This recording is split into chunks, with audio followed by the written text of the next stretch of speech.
¿Qué onda, gente? ¿Cómo están? En esta ocasión nos vamos a romper una entrevista con el psicoanalista Daniel Sluis, que es un profesional con todas las letras y que además de psicoanalista tiene su propio podcast, Psicología para las Masas.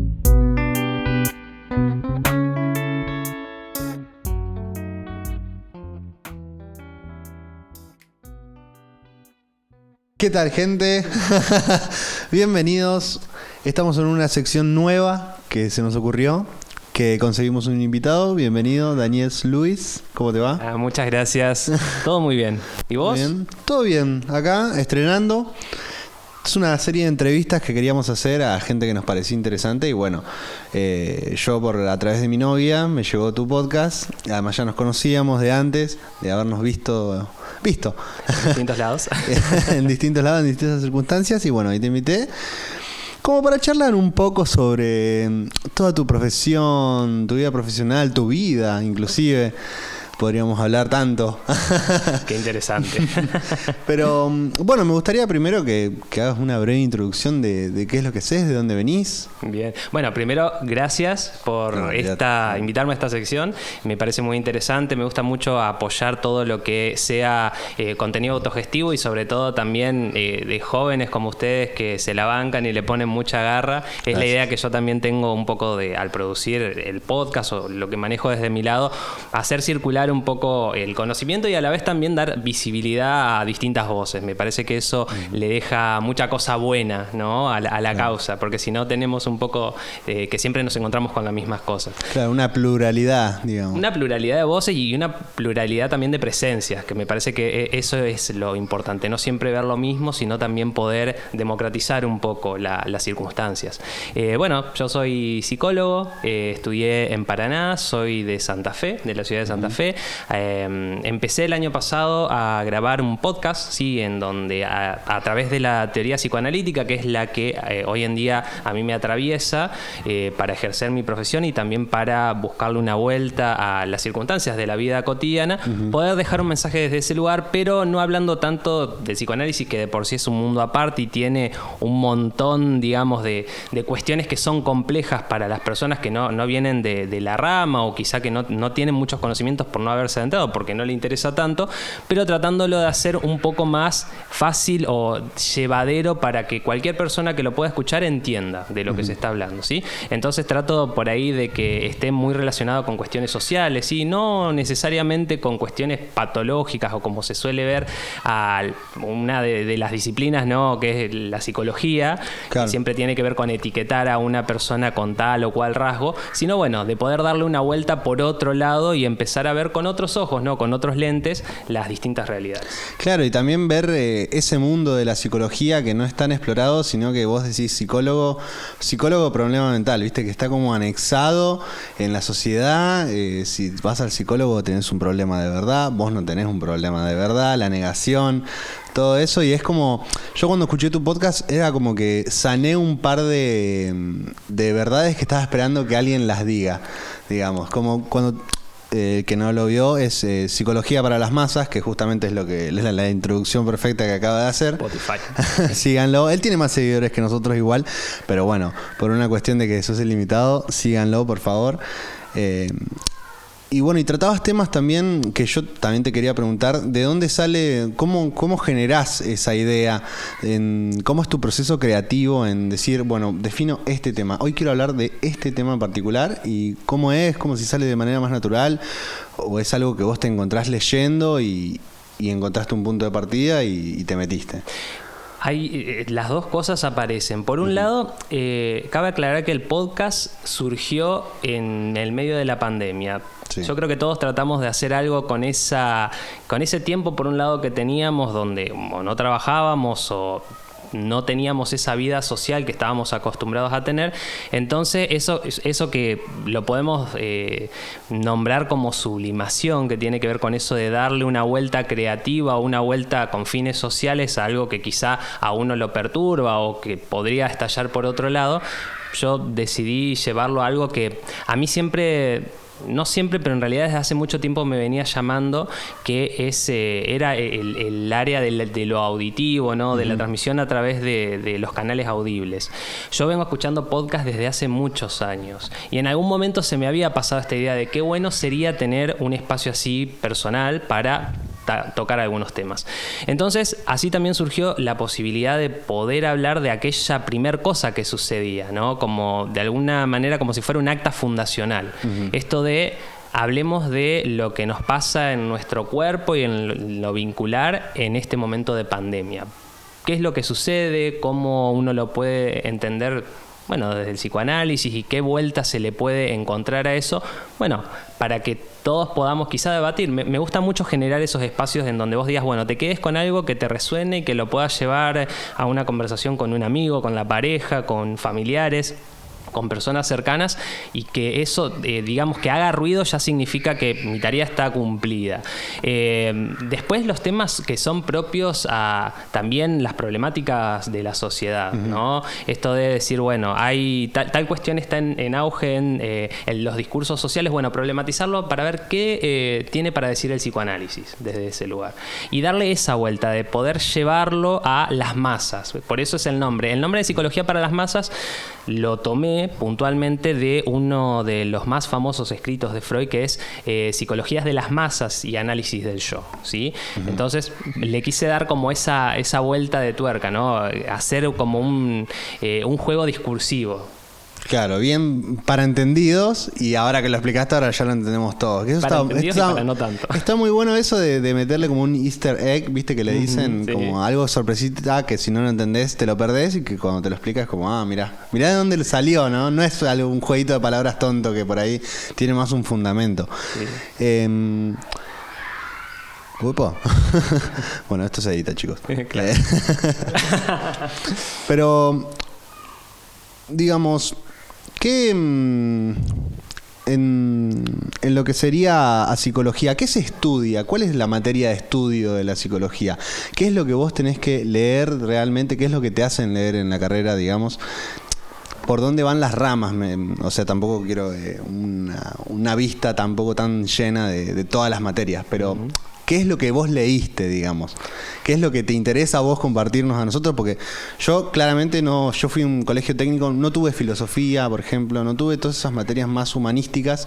Entonces, ahora de grande me entró la curiosidad, y sumado a tu podcast y podcast de otra gente, porque también estoy escuchando mucho podcast de filosofía, porque no encuentro la lectura, ¿viste? El tiempo de leer es se me complica mucho, pero en el podcast es como que vas absorbiendo información. Y eso está muy bueno lo que decís, porque hoy en día lo cierto es que uno cuando tiene el tiempo para leer un libro suele ser bastante escaso, ¿no? Y digo, es una de las cosas que más nos llena poder tener y encontrarnos con la lectura de eso que nos interesa. Me parece que el podcast lo que tiene de positivo es esto de poder llegar a más gente con otros tiempos y con otro formato, ¿no? Con una voz y ya con la entonación de la persona que lo dice, que transmite mucho más que el libro, que de por sí es palabra muerta, ¿no? Claro. Respecto a la carrera, estudiamos y leímos muchas cosas en la carrera, según de qué facultad. Uno puede tener desde las cuestiones básicas de psicología hasta cuestiones filosóficas, cuestiones sociológicas, cuestiones antropológicas. Yo tuve una materia que se llama mitología, por ejemplo. Nosotros veíamos hasta mitología y obviamente el profesor trataba de darle alguna vuelta de rosca relacionada a la cuestión de la psicología, que incluso, si uno toma distintos escritos de Freud, se pueden encontrar con que hay distintas cuestiones de la propia mitología, sobre todo de la griega, que Freud tomó para hacer o para pensar sus teorías. Por ejemplo, el complejo de Edipo viene a partir del mito de Edipo, ¿no? De la historia de Edipo. Después, la cuestión del narcisismo viene del mito de Narciso. Bueno, uno puede encontrarse con muchas cuestiones, además de que Freud era muy fanático tanto de la cultura griega como de la cultura egipcia.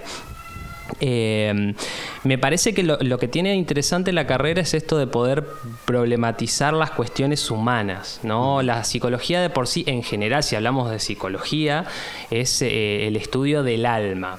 Entendido el alma, uno podría decir, bueno, es un término muy metafísico, pero en realidad, por su etimología, psique, que era la diosa griega que tenía que ver con lo profundo del alma y demás, viene de ahí, ¿no? La etimología de psicología, cómo eso se transforma en psicología. Entonces, lo interesante de eso es poder, cómo eso también, la psicología terminó atravesada en algún momento por el paradigma biologicista que llevó a esto de etiquetar, un poco también acompañado de cierto estilo de psiquiatría, ¿no? De esto del DSM-4, DSM-5 actualmente. ¿Qué sería eso? DSM-4 y DSM-5, o los DSM, ¿no? Obviamente hay 5 porque hubo atrás un 4, un 3, un 2 y un 1, es el manual donde vos podés clasificar a las enfermedades mentales, ¿no? Okay. Así, con ese título, enfermedades mentales. Entonces, a través de distintos signos que uno observa o que uno escucha, se puede percatar que tiene la persona que consulta, uno le puede decir, bueno, vos tenés trastorno obsesivo compulsivo, tenés trastorno de estrés postraumático, tenés algún tipo de esquizofrenia, ¿no? O sea, es tratar de catalogar y ponerle un título a esos signos que presenta hoy en día la persona que viene a consultar. Entonces sería como un manual de justamente estos instrumentos que te permiten a vos diagnosticar. Entonces están en el tomo 5 y se va actualizando cada cuánto. Cuando la psiquiatría empieza a ver que le queda chico, eso también es algo interesante, que como empieza a ver que le queda chico porque empiezan a surgir otras cuestiones que no son encasilladas bajo, por ejemplo, el trastorno obsesivo compulsivo, por ahí decirle, pero que tiene ciertas características, es como una variante, ¿no? Entonces se le pone otro nombre. Y así terminamos encasillados todos por tener uno o más síntomas en algún tipo de estas etiquetas. De eso, de alguna manera, es de lo que se quiere, algunas escuelas de la psicología se quieren retirar, ¿no? De alguna manera, con estas clasificaciones tan tallantes, ¿no? O sea, en la persona que termina siendo todo, la etiqueta es soy TOC, ¿no? Soy TOC, tengo TOC. Y sobre todo el psicoanálisis, que no busca ponerle una etiqueta a lo que le pasa a la persona, más allá de que trabaja con ciertas nociografías o estructuras, ¿no? Que ayudan a poder dirigir, en todo caso, las sesiones analíticas, pero eso no es lo principal que se busca en psicoanálisis, sino escuchar cuál es la verdad de la persona, que quizá no la conoce, ¿no? O no la tiene presente en la conciencia en ese momento, ¿no? Entonces, esa es una de las principales diferencias.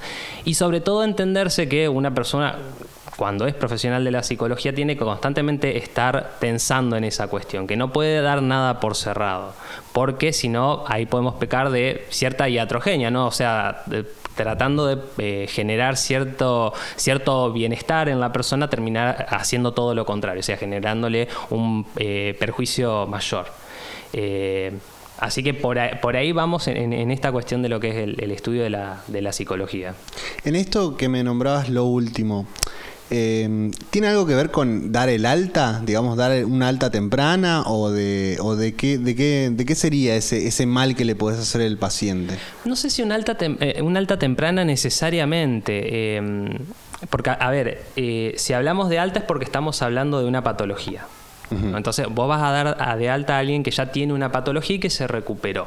Entonces ahí estamos hablándolo en términos biologicistas. En realidad, por ejemplo, si vamos a otras escuelas de la psicología o al psicoanálisis. Eso te quería preguntar. Cuando vos hablas de escuelas, perdón que te interrumpa. Sí, no hay problema. ¿Cuántas escuelas hay? Porque escuelas ¿en qué se dividen, digamos, que los nombres, digamos? Claro, bueno, a ver, primero tenemos que diferenciar a la psicología del psicoanálisis. Como tal, no son lo mismo, más allá de que psicoanálisis se estudia como materias en la carrera de psicología.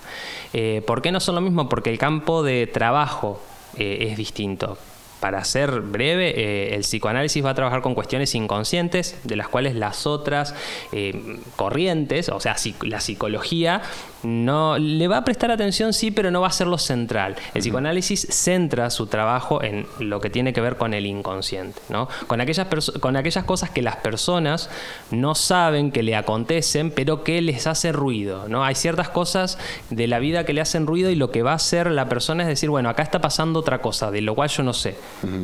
Claramente el psicoanalista o el analista, en este caso, para hablar en términos psicoanalíticos, tampoco lo sabe. Tiene una noción teórica por haber estudiado a Freud, a Lacan, por especializarse y también trabajar con colegas, pero no es que el paciente va a venir y uno le va a decir, bueno, sí, vos tenés esto, sino que va a ir sesión a sesión tratando de hilar junto al paciente y de dirigir para ver a dónde se va llegando.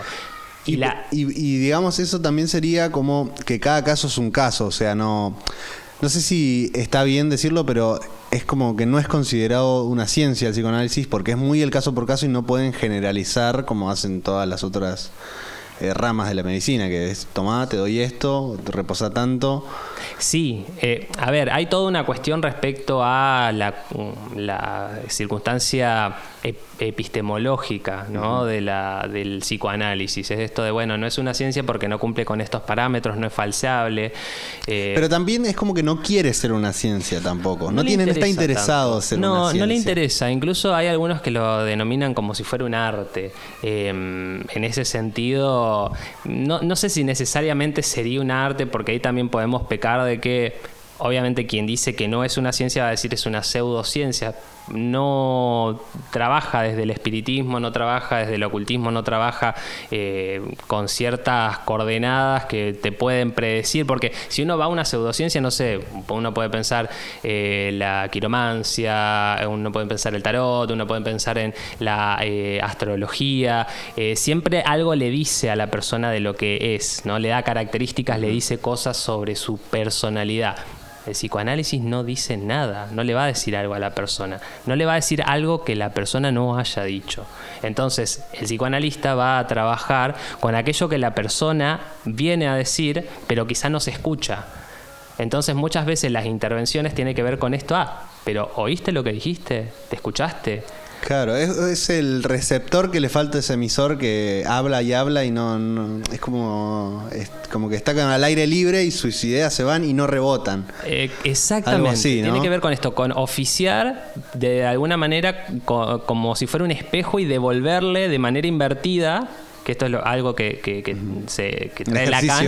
Claro, devolverle de manera invertida lo que dijo, ¿no? Yo lo digo así, bueno, el analista se lo devuelve con las palabras que utilizó él, pero para que se pueda reflejar, para que la persona pueda verse ahí plasmado y pueda escucharse, ¿no? Claro. Pueda entender cómo funciona. Y eso tiene, digamos, una cuestión terapéutica importante para poder arribar a algunos sentidos, que son sentidos que, como tal, también, y esto también es interesante tenerlo en cuenta, como seres del lenguaje que somos, nosotros no estamos predefinidos y preconfigurados para siempre, sino que todo el tiempo estamos cambiando.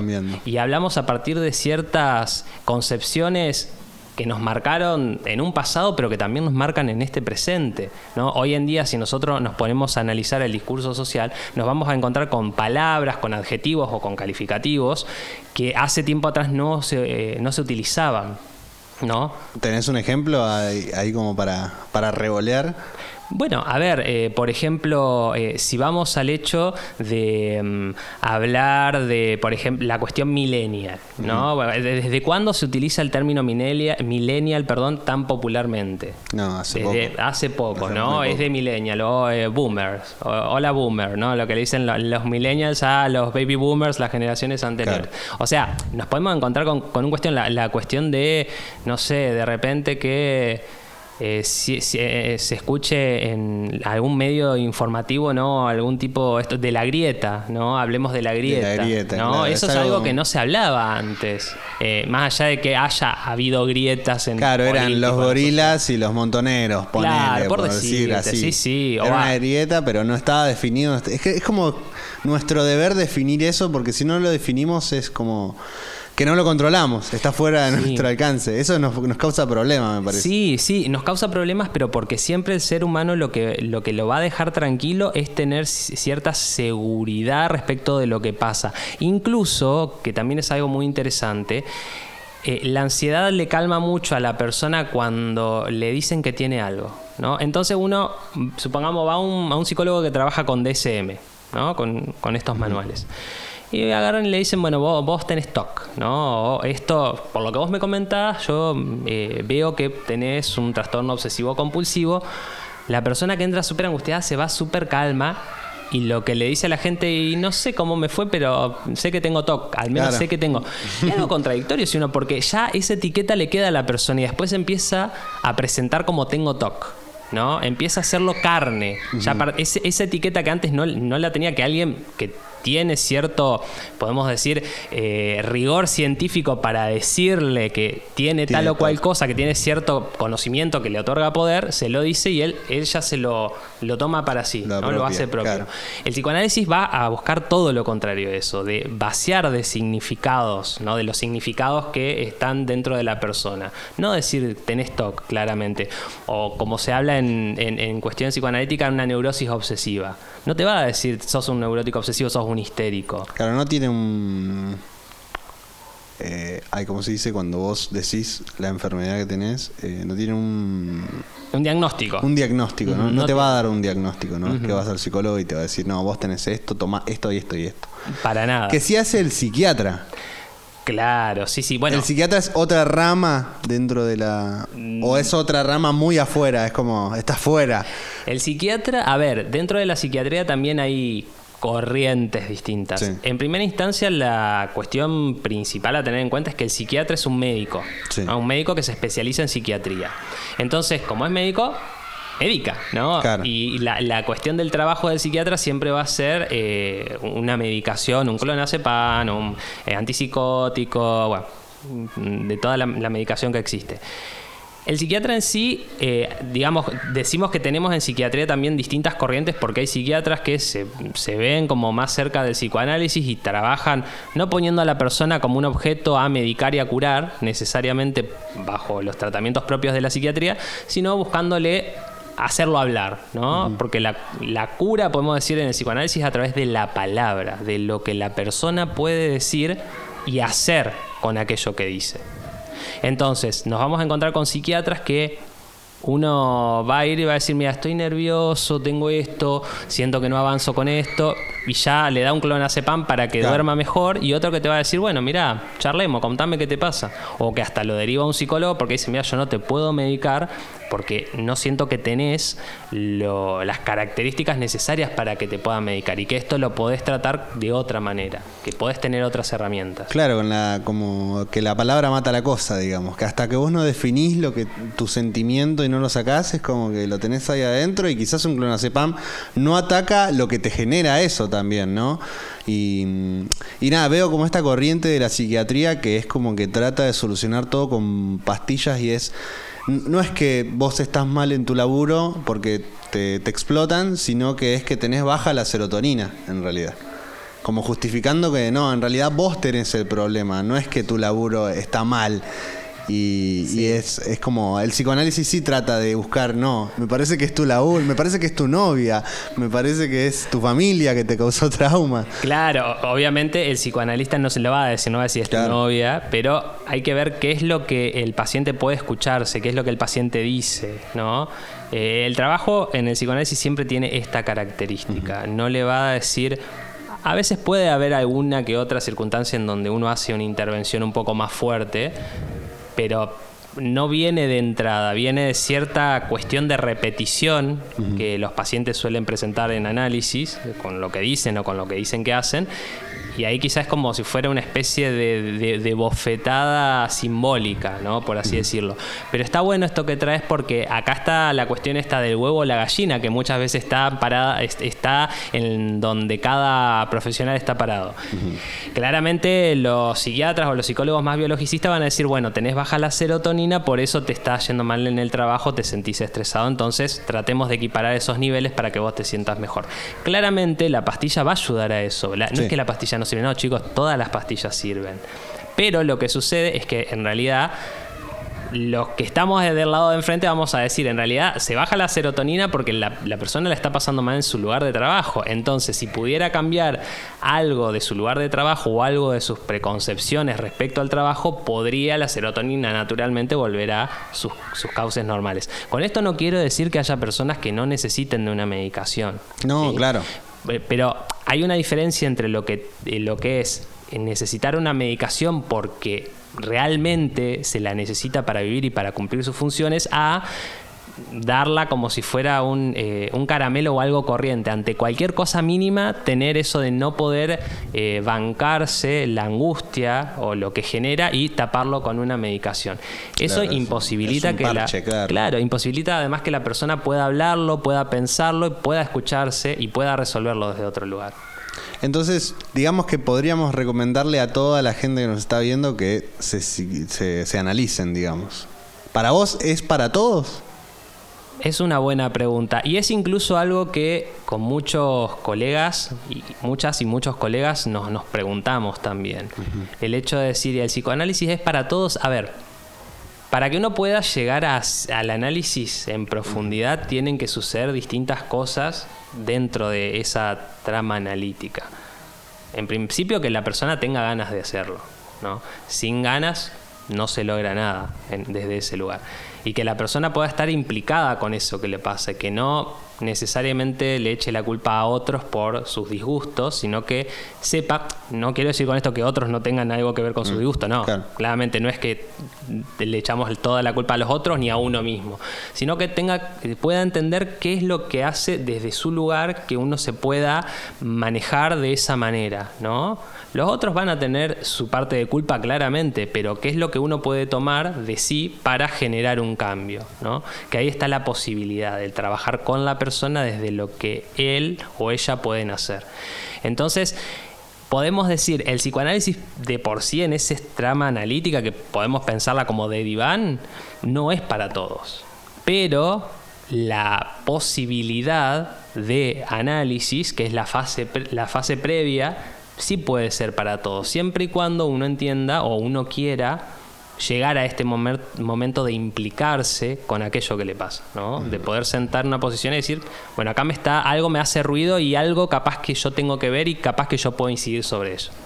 Claro. Y te hago una consulta así, al pasar. Para vos, una charla con un familiar tuyo que para vos represente una figura de autoridad o un amigo, un consejo de un amigo, ¿para vos eso puede ser también tomado como un análisis, como una charla, o tiene que ser sí o sí con un psicoanalista que haya leído sobre el tema? Para vos, o sea, ¿funciona para vos? No sé, alguien no quiere ir al psicólogo, está negado, va a hablar con un amigo que para él es referente, porque uno, viste que se abre con muy pocas personas, casi siempre, porque como que siempre te reprimen más siendo hombre, viste, el no llores, los hombres no lloran, te la aguantás, quién es el más fuerte, etcétera, etcétera, etcétera. Uno ya siendo hombre también reprime muchísimo sus sentimientos y hasta el punto de, no sé, no llorás en un año, ¿entendés? Y hay gente que lo tiene naturalizado, por ejemplo. Sí.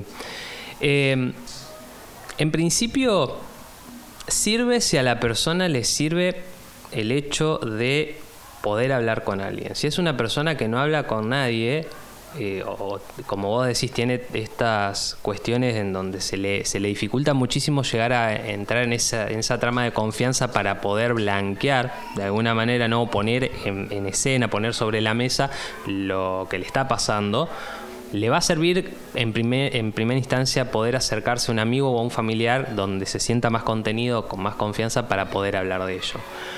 Claramente no es una terapéutica porque uno puede buscar en los amigos un montón de cosas, sí, pero no lo digo desde la cuestión profesional, sino desde la cuestión de imparcialidad o desde la cuestión de poder escuchar otra cosa en donde el psicólogo o el psicoanalista no debería estar implicado.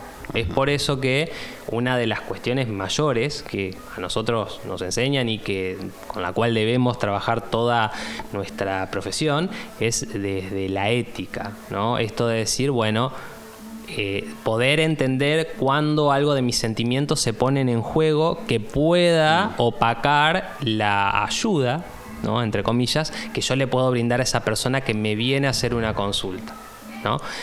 Eso en principio da una diferencia entre el amigo con el cual le pasan cosas con vos y uno no puede ser del todo objetivo. Bueno, el psicólogo o el psicoanalista no es que él va a ser una máquina de objetividad. Tampoco eso, claro. Porque ¿qué es la objetividad también?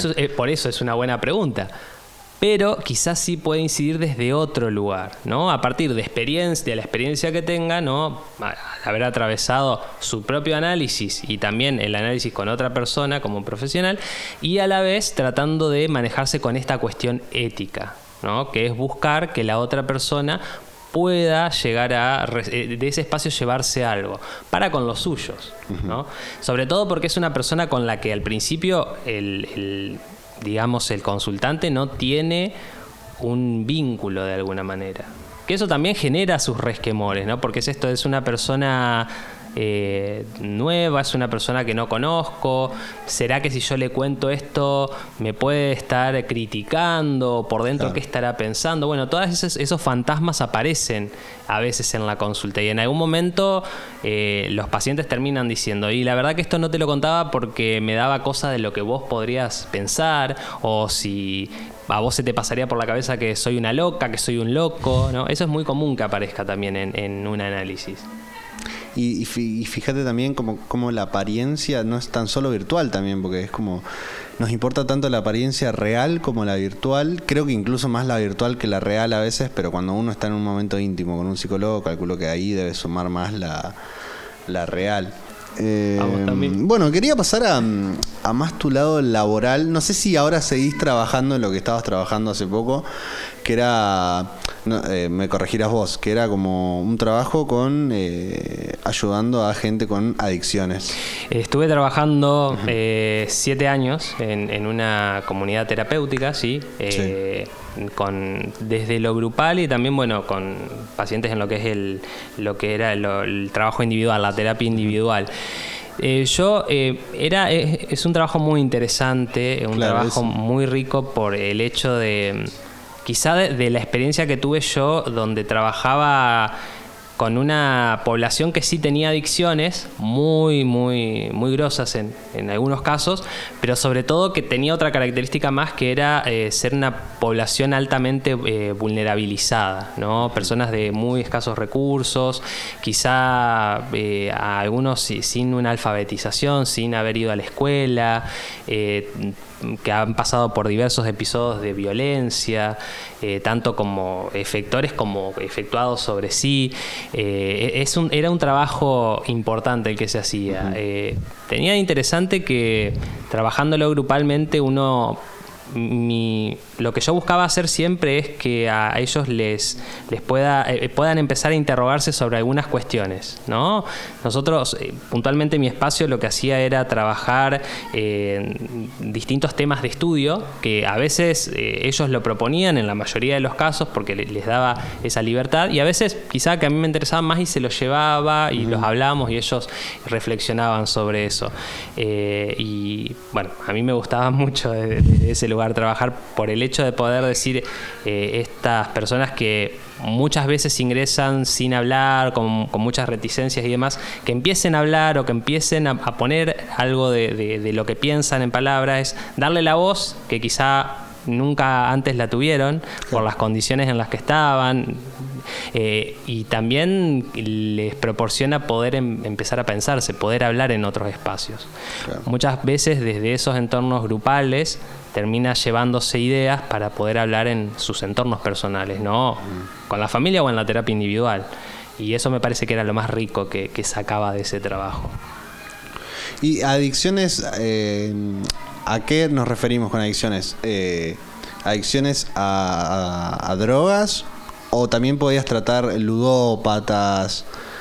No sé, no se me ocurre ahora otra adicción, pero otras adicciones además de las más comunes, digamos, ¿tenía? Sí. ¿O estaban sectorizados por grupos o eran todos, tenían adicción, solo, o sea, adicción a algo? General, claro. Bueno, a ver, la mayoría de las personas que atendíamos allí tenían consumos problemáticos de, en su mayoría, cocaína, ¿sí? Y bueno, los derivados.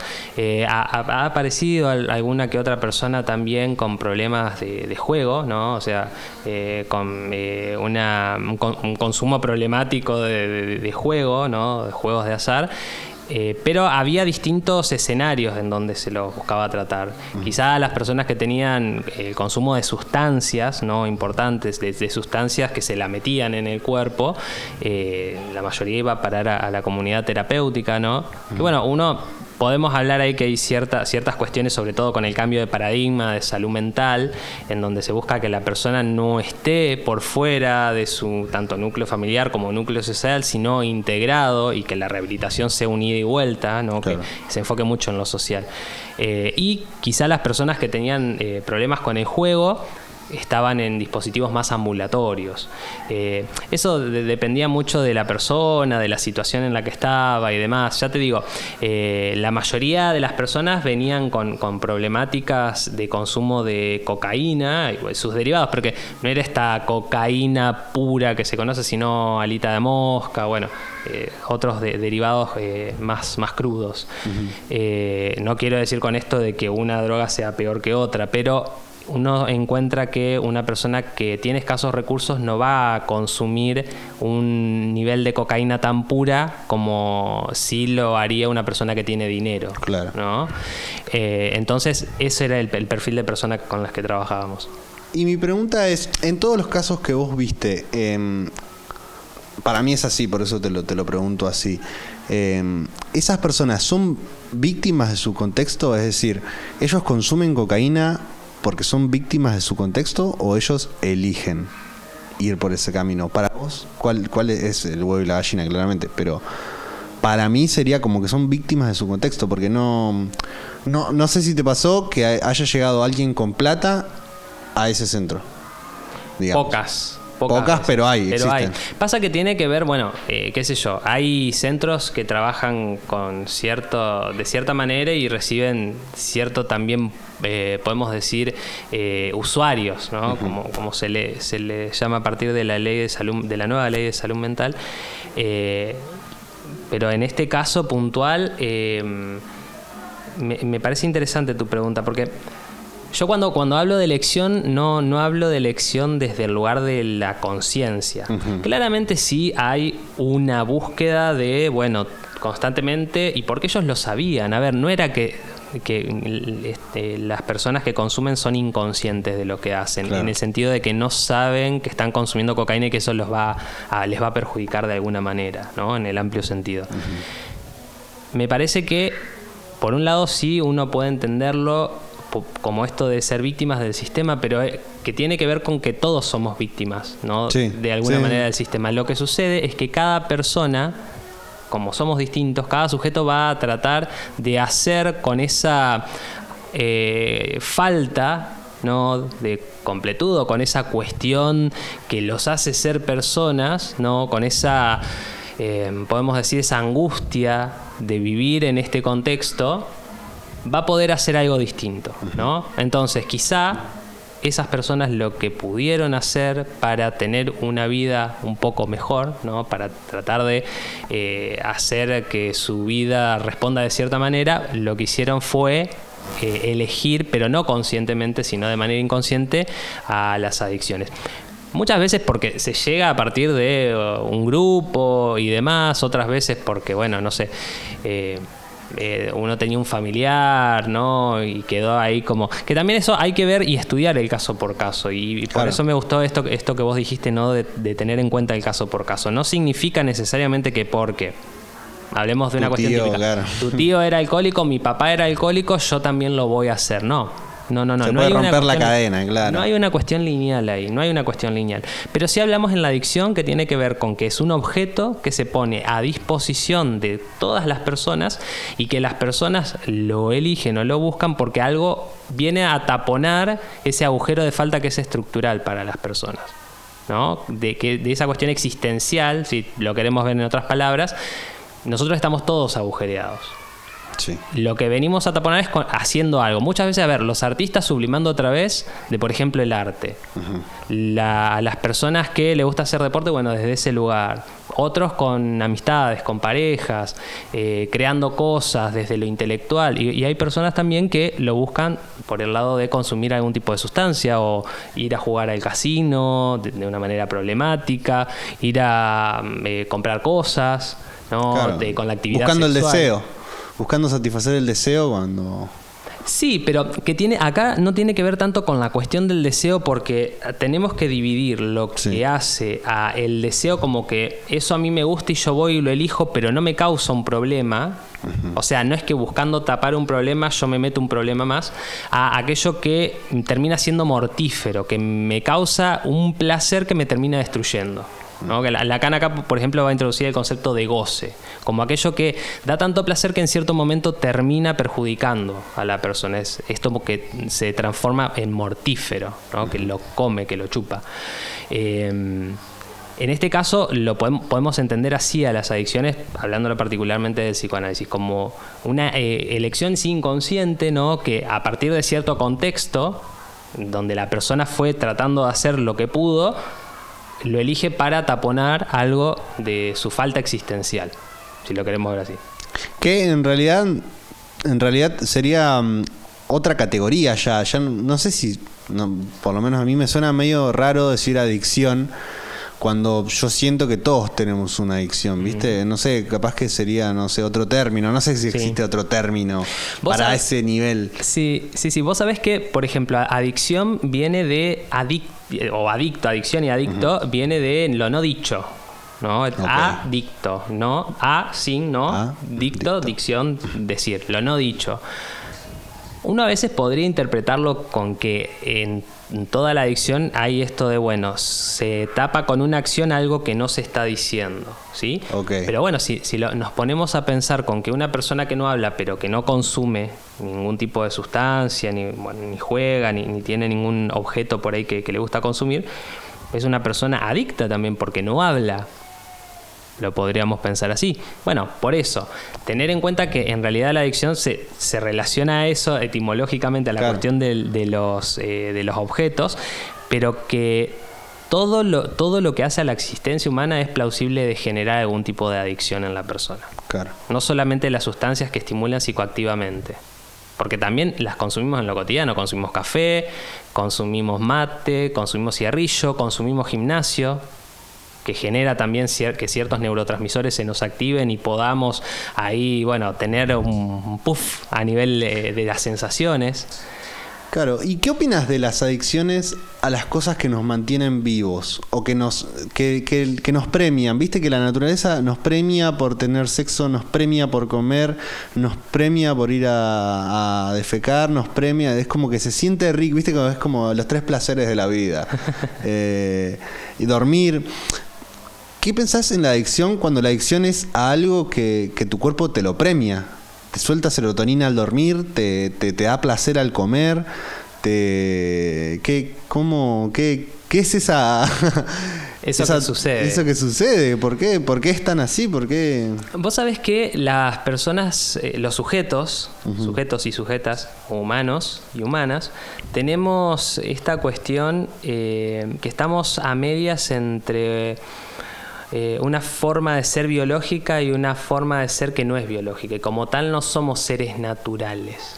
A mí me gusta pensarlo como que los seres humanos somos lo menos naturales de los seres, no solamente por las cosas que creamos, que claramente aunque vengan de la naturaleza no lo son, sino también porque hay algo que nos distingue de los demás seres vivientes, y es que tenemos la posibilidad de hablar en términos simbólicos, ¿no? De comunicar.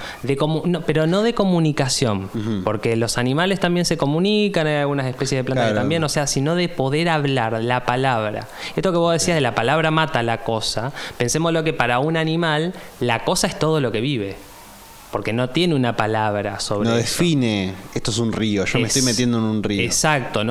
Incluso a nosotros se nos resulta difícil de pensarlo cuando hablamos de un animal, ¿no? Nuestra mascota, por ejemplo, sí, se fue a bañar porque le gusta el agua. La mascota no está pensando, me voy a bañar porque me gusta el agua, porque hace calor. Hoy es el día que tengo que ir, eso. Exacto. Funciona más como por costumbre. Claro. nosotros, digamos, a partir de la irrupción de la palabra, a nosotros eso es algo que nos atraviesa y hace que algo de lo que era biológico deje de serlo. Ya no nos regimos solamente por la biología. Entonces, ahí entra en contradicción esto que decimos. Biológicamente estamos preparados para recompensarnos a través de neurotransmisores positivos, serotonina y demás, con que, por ejemplo, vamos a comer y eso que nos alimenta y que hace que podamos seguir subsistiendo nos da placer. Vamos a tener sexo y eso que produce que nosotros podamos reproducirnos y que la vida humana siga en el mundo, nos recompensa con ese placer, ¿no?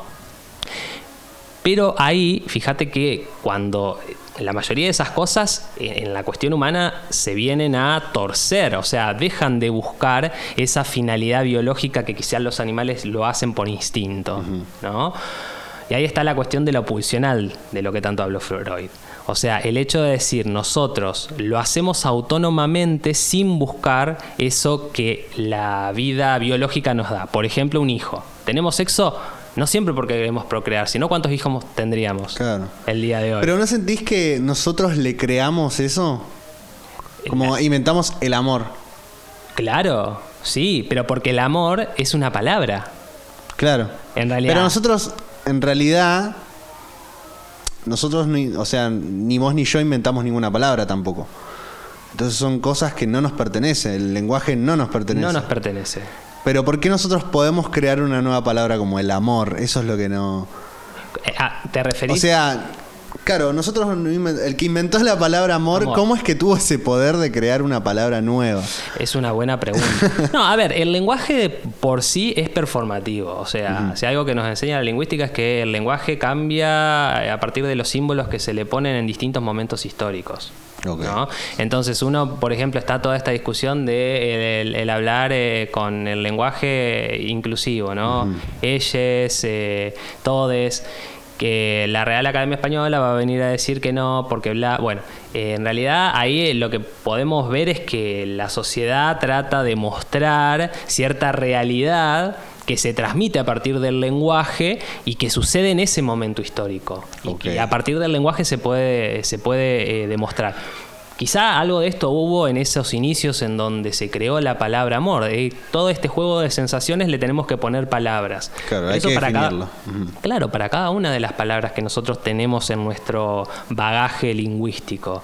Y eso es algo que se creó en principio para poder comunicarnos y poder establecer la mediación de lo que tiene que ver con lo corporal. Porque antes de que haya palabra había solamente lo corporal. Lo podemos ver, por ejemplo, en el sentido de la comunicación, del tipo de comunicación que tienen los animales, que tiene que ver con cómo se predisponen con el cuerpo.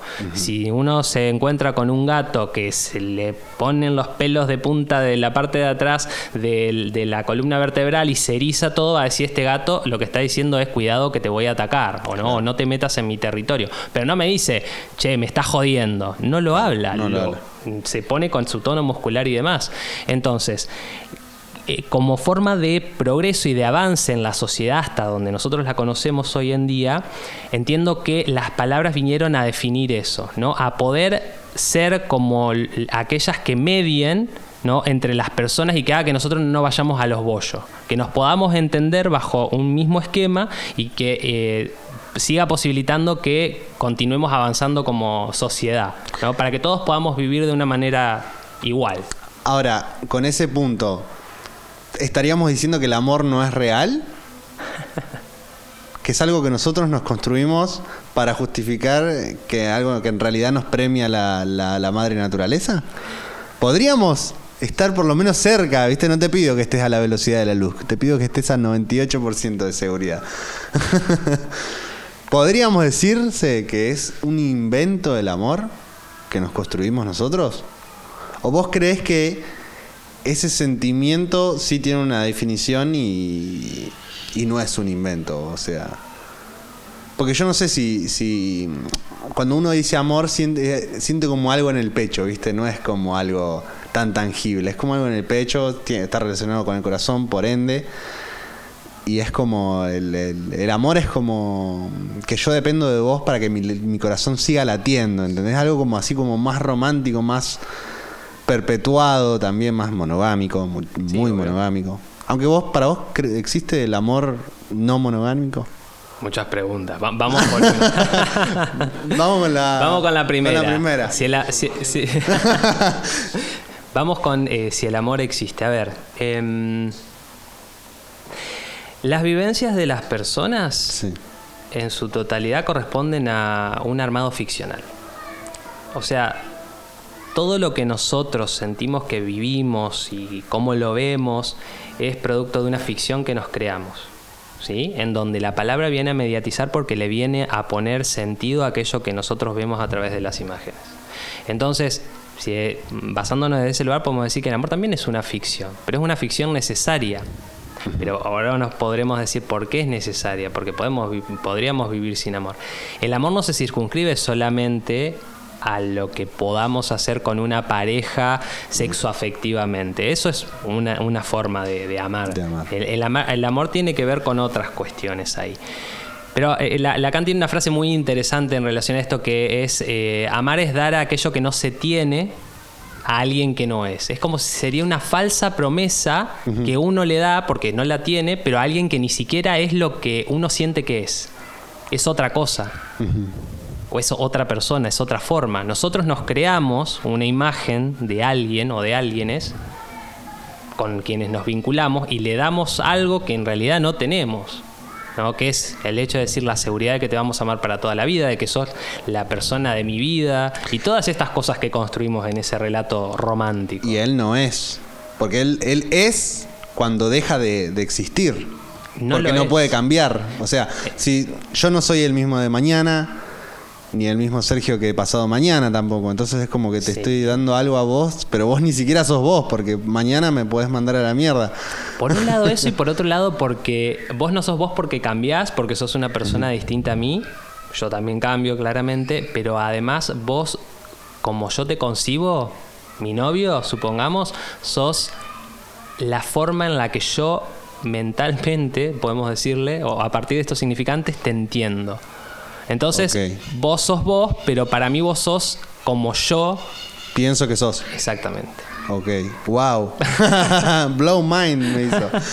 Me encanta. Eso de la filosofía, cuando empiezan con el vos, con el yo, como que... Incluso, o sea... Cuando lográs entender es como, uff, no puedo creer que entendí esto. Sí, incluso por eso...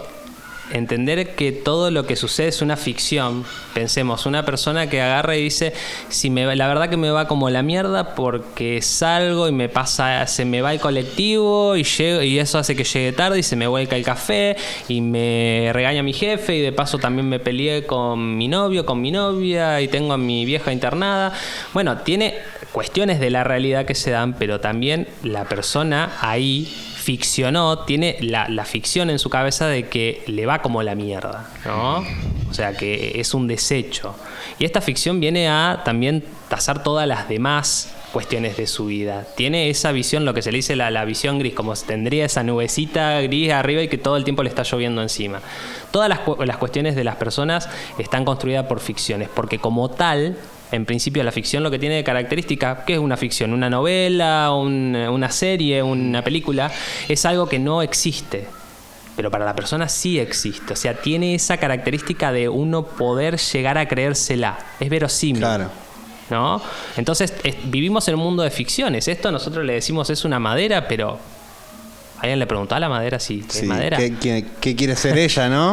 No tiene vida, claramente. Pero encima le decimos la madera. La madera. Está en otros idiomas quizás es wood, quizás es más masculino, pero más allá de esa cuestión, sino que nosotros entendemos de esa forma el hecho de lo que está en nuestra vida, pero en realidad eso no es así. Ahí, con este ejemplo de los idiomas, para mí es madera y para una persona habla inglesa es wood, ya estamos encontrando que no es lo mismo. Pero, ¿qué es eso en realidad entonces? Si para mí es madera y para vos es wood, ¿qué es? Claro, no tiene. Preguntémosle a él, claro. No, pero porque tampoco se puede. Tampoco se puede. Claramente, o sea, en este sentido tiene que ver. Y la otra pregunta que teníamos... me la perdí. Pero. ¿No? ¿No? Bueno, pero me gustó mucho la primera. La primera me parece que iba ahí, la otra me extendí. La verdad que me mamé.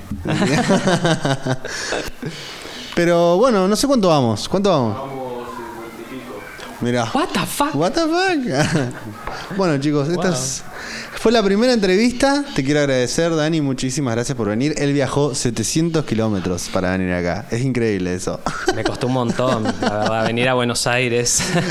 Así que bueno, chicos, véanlo, vean su trabajo, que la verdad que me parece que es bastante bueno, es bastante... Ojalá que sigas creciendo más todavía. Así que nada, te agradezco por venir y bueno, déjanos tus redes, decinos cómo te podemos seguir. Bueno, por Instagram, en Psicología para las Masas, también estamos en Spotify, en Google Podcast y en Apple Podcast. Muchas gracias a ustedes también por esta oportunidad. Es la verdad un placer charlar, me encanta hablar. Gracias. Esperemos que se repita en algún otro viaje que tengas para acá, para Capital. Nada. Muchísimas gracias, Dani. Gracias. 55 minutos uno no se da cuenta. Yo tengo que ir a cambiar, más o menos. Yo te dije. ¡Wow! Él me decía, los haces muy largos. Claro, porque...